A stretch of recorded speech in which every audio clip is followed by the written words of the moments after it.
estaba leyendo muy atentamente y no sé por dónde me he cortado. Pero bueno, un fuerte obstáculo para su política la encontró el emperador en el Maratha Shivaji, que había transformado a sus súbditos en formidables guerreros y campeones del hinduismo.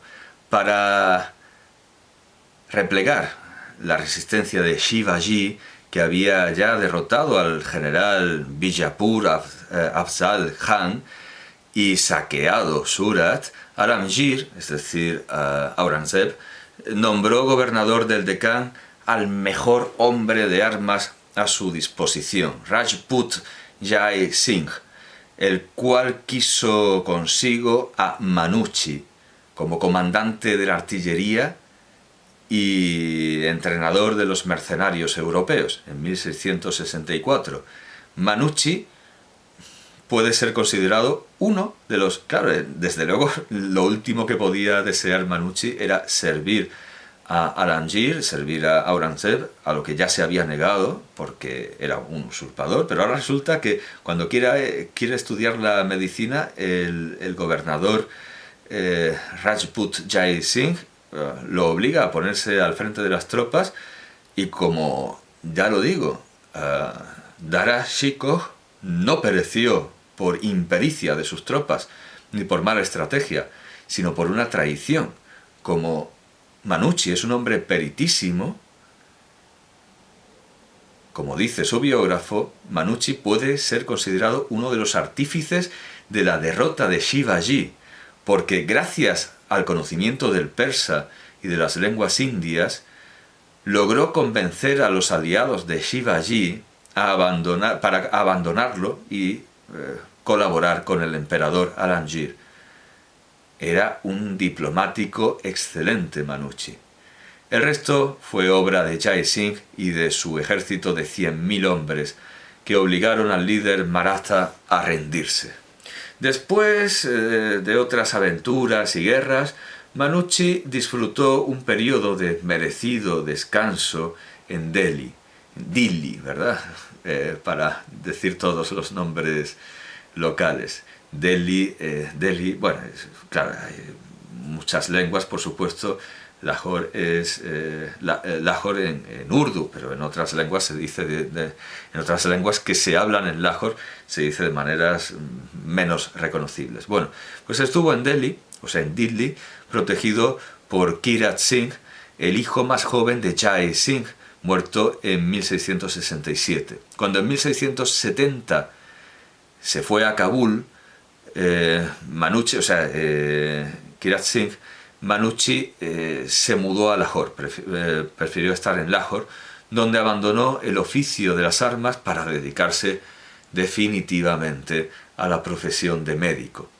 Se hizo preceder de una gran propaganda que anunciaba la llegada de un famoso médico farangi, europeo. Farangi lo escribe, en árabe es Faranj, pero ahora que caigo se escribe de varias... Sí, el origen es la palabra franco. No sé qué es eso que ha sonado. Farangi viene de franco. Viene a ser un poco como francés. Sepa Dios lo que ha sonado. Esperemos que nada preocupante. Bueno, sí, es que estoy... ya está. Estaba borrando las presentaciones de Martín Santos y de otros y ya ha terminado de copiarlo. Muy bien. Ya está, tengo una tarjeta vacía para seguir con las... Sí, hago todas las disertaciones seguidas, así que si algún vídeo está descolocado, no es culpa mía, es culpa de que YouTube no lo sube todo con la facilidad con la que yo lo hago. Por fin, haya un poco de descanso como médico franco, que es de donde viene Farangi. Aquí el biógrafo hace notar que es un sinónimo de europeo. Claro, por supuesto, como griego era sinónimo de europeo, como más que griego, jonio. En la India, los griegos, pero luego los europeos son Yávana, Yonakas, es decir, jonios. luego, por influencia de árabes, son farangi. Bueno, un médico farangui dotado de experiencia, conocimiento de lenguas,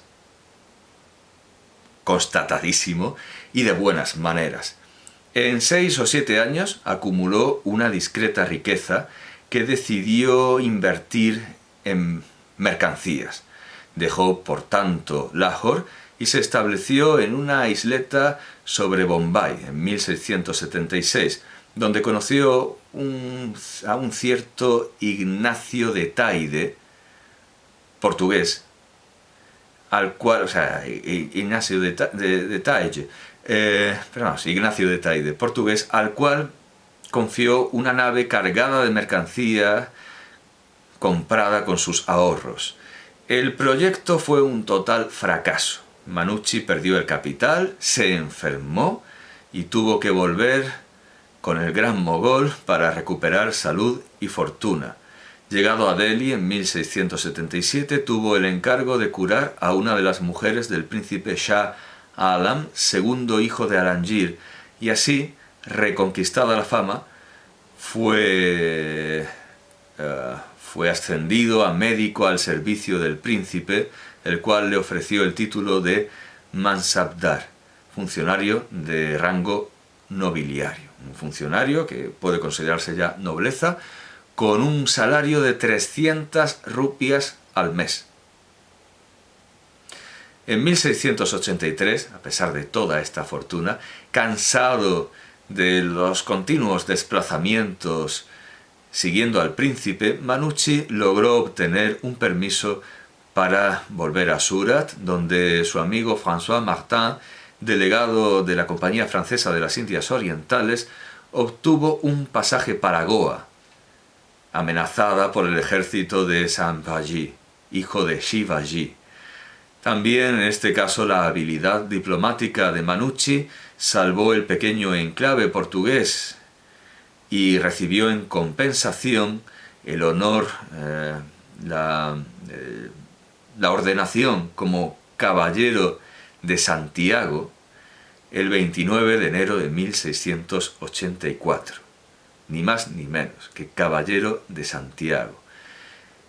En tanto, la fama de médico y sanador se había extendido, su fama de médico y sanador se había extendido por toda la India, por lo que fue llamado para curar también a los miembros de la familia del sultanato de Golconda, que los mogoles intentaban conquistar. Por el consejo de amigos como Martin y de algunos frailes capuchinos, abandonó la idea de retornar a Europa y en 1686 aceptó la propuesta de matrimonio con Elizabeth Hartley, viuda católica, hija de Christopher y de Edward Pereira. Manucci comenzó entonces una vida más tranquila, dedicando gran parte de su tiempo al ejercicio de la medicina, sin desdeñar, sin embargo, alguna operación político-diplomática que le pidieron los europeos. Gracias a su intervención, en 1703, Madrás, enclave inglés sobre la costa oriental del Deccan, fue liberada del asedio del ejército del Gran Mogol. Después de la muerte de su mujer, acaecida en 1706, Manucci se transfirió a la colonia francesa, al establecimiento francés de Pondichéry, de los poquísimos que tiene, de la escasísima presencia que tiene Francia en la India, en la costa oriental de Deccan. Según una información del dogo, o sea, del dux de Venecia, Marco Foscarini, Manucci murió en una localidad llamada Montegrande, cerca de Pondichéry, en 1717, fecha en la que concuerdan muchos estudiosos. Fueron sus memorias las que acrecentaron su fama póstuma, más allá de la fama, de la celebridad, notoriedad, pero claro, es que como estoy traduciendo y siempre que se traduce del inglés hay que tener cuidado con esa palabra porque significa lo contrario, pero en español y en italiano es lo mismo, la notoriedad que se ganó en vida. Y ahora viene la interesantísima nota, interesantísima, de Rahim Raza sobre la historia textual de estas memorias que tenemos, en la edición de 1907 de Irving. Lo resume muy bien y yo no tengo nada que añadir, me parece un resumen estupendo. La historia de las memorias es muy compleja. Por sugerencia de Martin, Manucci comenzó a dictarlas desde 1698 a una docena de amanuenses usando la lengua mejor conocida por cada uno de ellos. Claro, Manucci era un políglota excepcional, como probó en sus negociaciones diplomáticas, y él no se preocupaba de su comodidad, a él le daba igual hablar una lengua que otra, se preocupaba de la comodidad del copista, y a cada copista le dictaba las memorias en la lengua que más le convenía, no a él, sino al copista. Con lo cual salen por lo menos 3 lenguas. El manuscrito en 3 volúmenes, más uno de miniaturas, que es el Libro Rojo, verdadero pastiche lingüístico, pero quizá uniformado en lengua portuguesa por un revisor final, se confió a André Bigot de Lande, alto funcionario de la Compañía Francesa de las Indias Orientales, y fue llevado a París en 1700. Terminado el año de 1703, acabó en 1703 en las manos del jesuita, que ya ha aparecido, porque hemos visto una traducción del inglés de la versión del jesuita, François Catroux. El texto fue manipulado abundantemente por cortado, amputado, refundido y dado a la estampa en 1705 con el título de Histoire générale de l'Empire du Mogol depuis sa fondation et sur les mémoires portugaises de Manucci, de Monsieur Manouchi con el sonido sh, Manouchi, venecien. Con tal mención, Catroux reconocía que el manuscrito de Manucci le había servido solo de base, mientras que el resto era de su propia mano. Es decir, la obra de Catroux es de Catroux usando los datos y la estructura de Manucci. Es la historia de Catroux, no es la historia de Manucci. El libro tuvo un éxito enorme y se tradujo en numerosas lenguas europeas desde 1836, esa versión de 1836 está en archive.org, se puede leer, esa era la edición más manejable. En torno a 1703, Manucci había tenido noticia de que su manuscrito no fue publicado, por prohibición de Luis XIV, como él había esperado. Y se volvió a meter al trabajo, que volvió al trabajo, o sea, que su manuscrito él quería que su manuscrito se publicara, pero Luis XIV lo había impedido. Entonces dice, bueno, pues ya lo perfecciono, y se volvió a poner al trabajo reelaborando el texto precedente, y de ahí salieron 5 volúmenes, de los cuales, 4 volúmenes y uno de miniaturas. En este caso ya no es el Libro Rojo, sino el Libro Negro.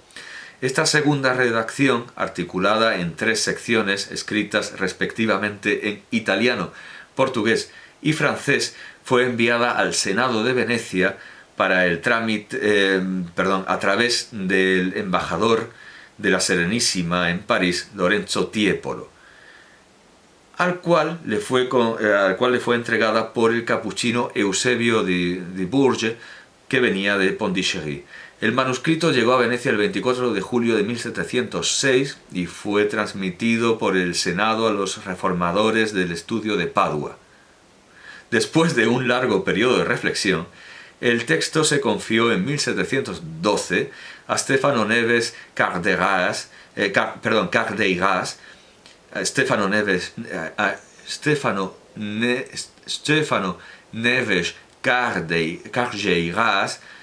Esteban Neves Cardeiras, jurista portugués que enseñaba en el estudio paduano. encargado de traducir al italiano las secciones portuguesas y francesas. La edición de la traducción, cierto que enriquecida por un quinto volumen en lengua italiana, fue impedida por la intervención de la Compañía de Jesús. La primera redacción de la obra de Manucci se quedó en la biblioteca del Colegio Parisino de los Jesuitas hasta 1763. El año siguiente los volúmenes se vendieron y después de una serie de movidas, después de una serie de pasajes, llegaron a Merman, al coleccionista Philips en 1824 y a la Biblioteca Real de Berlín 1897, donde Erving descubrió el texto de Manucci, que tradujo al inglés. Claro, lo que tenemos es la traducción de Erving, pero tampoco es tan preocupante porque a Manucci precisamente le daba igual la lengua. Lo tradujo al inglés y lo publicó entre 1907 y 1908 como Storia do Mogol or Mughal India 1653-1708, habiendo visto también cuanto estaba conservado en la Biblioteca Marciana de Venecia. En 1986, Falchetta publicó en italiano, con el título de Storia del Mogol, un extracto de 2 volúmenes. Está bien, 2 volúmenes, pero es que tenemos en versión digital la edición completa, en 4 volúmenes de Erving. De 2 volúmenes, pero que en realidad es uno de texto y otro de miniaturas, sacadas de ambos libros, de ambas redacciones. Se publicó en Milán en 1986. Bueno, naturalmente la edición de Erving también tiene ilustraciones.